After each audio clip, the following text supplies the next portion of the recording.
सोनिया गांधी का अपमान थी असली गद्दारी। पायलट का यह हमला बहुत महत्वपूर्ण है। पायलट के इस हमले के इशारे को समझिए। पायलट कांग्रेस के खिलाफ बगावत नहीं कर रहे हैं, वो गहलोत के खिलाफ बगावत कर रहे हैं। गहलोत कौन है? गहलोत कांग्रेस की तरफ से राजस्थान के मुख्यमंत्री हैं, लेकिन वो पहले बगावत कर चुके हैं। गहलोत को राष्ट्रीय अध्यक्ष बनाने का जिम्मा दिया जाना था, प्रस्ताव दिया गया था, तैयारी हो गई थी, हामी भर दी थी और ऐन मौके पर उन्होंने कहा मैं विवश हूं, लाचार हूं, विधायकों की जिद के आगे मैं टिक नहीं पाया, उनकी बगावत को संभाल नहीं पाया, इसलिए अध्यक्ष नहीं बन सकता, मुझे तो मुख्यमंत्री की ही कुर्सी संभालनी होगी।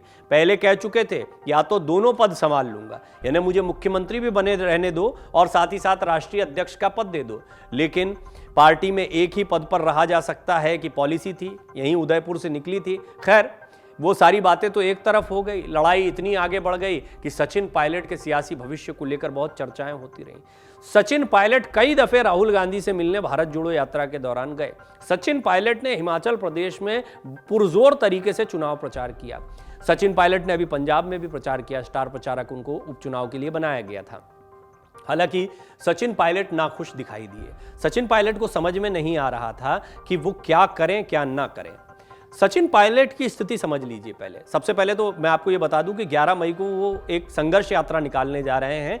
उनका कहना है वो भ्रष्टाचार के खिलाफ ये यात्रा कर रहे हैं और वसुंधरा राजे सिंधिया के कार्यकाल में जो कथित भ्रष्टाचार हुआ उसकी जांच अभी नहीं करवाई जा रही है, इसके खिलाफ कर रहे हैं। तो अपनी सरकार के खिलाफ कर रहे हैं, लेकिन वसुंधरा राजे सिंधिया के भ्रष्टाचार को सामने रखते हुए एक रणनीतिक फैसला है। मैं आपका इसका बहुत दिलचस्प पहलू बताऊंगा कि इसमें आला कमान का स्टैंड क्या हो सकता है।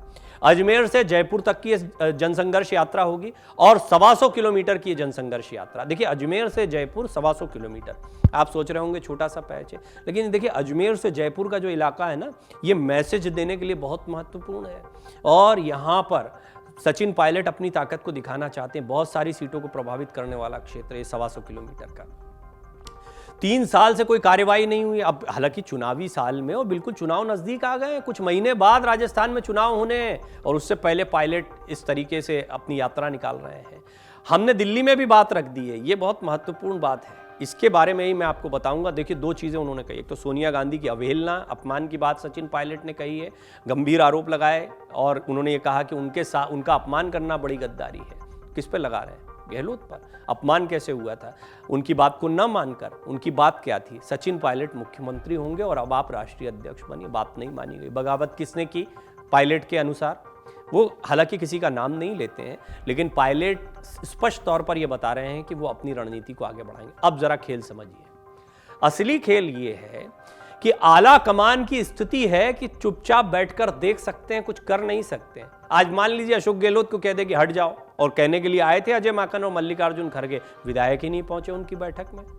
प्रस्ताव मानने के लिए तो विधायक चाहिए ना, तकनीकी पहलू है। विधायकों को पकड़ में रखा हुआ है अशोक गहलोत ने। क्या करे आला कमान? सचिन पायलट को अगर चाहते हैं ही, पहले ही लिख के भेजा था। अब सचिन पायलट मुख्यमंत्री, सचिन पायलट भी ये बात जानते हैं। ऐसा नहीं कि उन्होंने उसी समय पर कोई बगावत कर दी और अलग हो गए। क्या करेंगे राजनीति में आगे? कांग्रेस से इतर या अलग जाकर क्या करेंगे सचिन पायलट? कोई बीजेपी में शामिल होंगे, किसी अन्य दल में जाएंगे, वसुंधरा राजे सिंधिया से लड़ते दिखाई देंगे वहां पे, या आम आदमी पार्टी की नैया पार लगाने के लिए नए संघर्ष करते दिखाई देंगे। कांग्रेस में जमाई उनकी जमीन है, कांग्रेस का चेहरा रहे हैं, प्रदेश अध्यक्ष रहे हैं, लोग जानते हैं उनको। उनके पिता राजेश पायलट की एक पूरी सियासत रही राजस्थान की।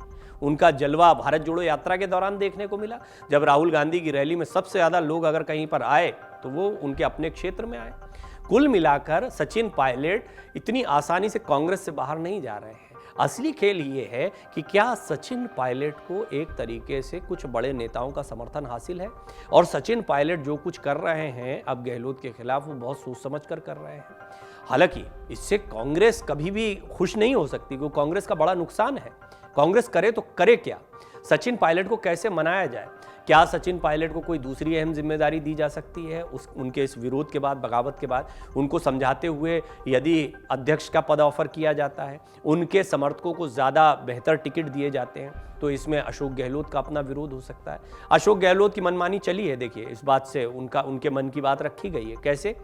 वो अध्यक्ष नहीं बने और उन्होंने स्पष्टीकरण भी दे दिया सोनिया गांधी को। आज भी सीएम की कुर्सी पर बने हुए हैं, उनका पूरा मंत्रिमंडल, उनका पूरा जो सत्ता चल रही थी वो वैसी चल रही है। अब एक उन्होंने बात कह दी कल कि वसुंधरा राजे सिंधिया की वजह से सरकार बची। देखिए इसका कितना हल्ला हो गया। वसुंधरा राजे सिंधिया को खुद कहना पड़ा बड़ी साजिश मेरे खिलाफ कर रहे हैं। सचिन पायलट को एक बार फिर मौका मिल गया। इसको इत्तेफाक मत मानिए। सचिन पायलट वही हैं जिन्होंने पहले प्रदर्शन किया। उन्होंने वसुंधरा राजे सिंधिया और अशोक गहलोत की सांठगांठ के अपरोक्ष रूप से गंभीर आरोप लगा दिए। उन्होंने कहा कि जांच नहीं की जा रही, कथित भ्रष्टाचार की जनता को क्या जवाब देंगे। इसका मतलब क्या है, क्या कहना चाहते थे वही। जैसे ही ये बात अशोक गहलोत ने कही, अशोक गहलोत हो सकता है कि उलझाना चाह रहे हो, जैसा कि वसुंधरा राजे सिंधिया का कहना है कि मेरे खिलाफ साजिश हो रही है, लेकिन तुरंत ही सचिन पायलट को मौका मिला। अगले ही दिन देखिए उन्होंने जन संघर्ष यात्रा की शुरुआत की बात कह दी। राजस्थान की सियासत में जबरदस्त उबाल देखेंगे आपको। बहुत ही ज्यादा दिलचस्प कहानी और बहुत ही नाटकीय अंदाज आपको देखने को मिलेगा। लेकिन एक बात तो तय है कि सचिन पायलट अकेले ऐसे निर्णय नहीं ले रहे हैं। बहुत सोच समझकर ये सारे काम वो पहले कर सकते थे। चुनाव के पहले जनसंघर्ष यात्रा निकालना, चुनाव के पहले दिल्ली तक बात पहुंचा दिए ये कह देना, उनका लगातार हिमाचल और अन्य जगहों पर एक्टिव रहना, प्रियंका के वो करीबी माने जाते हैं, उनकी बातचीत होती रहती है, राहुल गांधी से कई दफे उनकी मुलाकात हुई है। यह नहीं माना जा सकता कि सचिन पायलट की शीर्ष नेतृत्व से दूरी है। फिर क्या शीर्ष नेतृत्व या बड़े नेताओं का साथ सचिन पायलट को ही, ये बहुत बड़ा सवाल है। क्योंकि सचिन पायलट ऐसी कोई अनुशासनात्मक कार्यवाही आपको याद होगा पहले भी कर चुके हैं वो तो। और रंधावा, सुखजिंदर रंधावा जो प्रभारी हैं, उन्होंने कहा था कि ये गलत है, अनुशासनात्मक कार्यवाही होगी। वो अपने स्टैंड पर बने रहे। लेकिन रंधावा की बात अपनी जगह और शीर्ष नेतृत्व का फैसला अपनी जगह। कार्यवाही इधर भी नहीं हुई। पहले भी अनुशासनात्मक कार्यवाही की बात होती रही। अजय माकन ने इस्तीफा तक दे दिया जो पहले प्रभारी थे। जब तब नहीं हुई तो अब क्यों होगी। और अब जो सचिन पायलट कर रहे हैं उससे भी होगी नहीं होगी। सचिन पायलट अपनी ताकत अलग दिखा रहे हैं। वो जनता के बीच में अपनी पकड़ दिखाना चाहते हैं। और दूसरा, अपने शीर्ष नेतृत्व के साथ साथ में गहलोत के खिलाफ उन्होंने खुलकर मोर्चा खोला है। और शीर्ष नेतृत्व के पक्ष में वो बात कह रहे हैं मैं पार्टी के खिलाफ नहीं हूं। सोनिया गांधी जी का वो सम्मान करते हैं। मल्लिकार्जुन खड़गे जी के कार्यकाल में भी ये काम नहीं हो पाया। कोई अनुशासनात्मक कार्यवाही नहीं हुई अशोक गहलोत पर। ये गंभीर प्रश्न चिन्ह खड़े कर रहे हैं।